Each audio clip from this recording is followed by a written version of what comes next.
जनाब स्पीकर, दो एक चीजें मैं आपके सामने रखना चाहता हूं।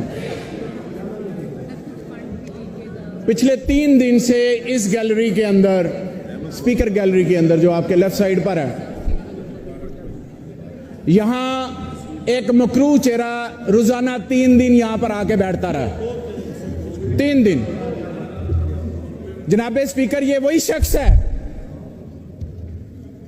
जिसने 17 जून 2014 को, आज भी मुझे याद है वो दिन, कि जब इसने मॉडल टाउन का वाकया करवाया था और उस मॉडल टाउन के वाकये के अंदर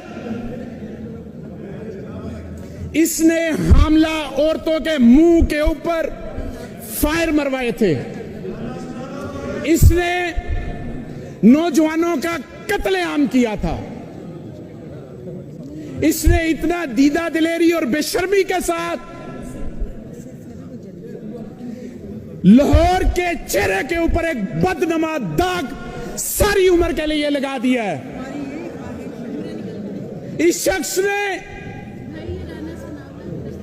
जो औरतों की बेहुरमती की और जितनी ढठाई के साथ ये शख्स अपनी हुकूमत को डिफेंड करता रहा, इसके अंदर गैरत नामी कोई चीज नहीं थी। इसने बेशर्मी के साथ झूठ भी बोला और जिन्होंने जुल्म किए उसकी इंक्वायरी भी मुकम्मल नहीं होने दी। जनाब स्पीकर, फिर इसने इस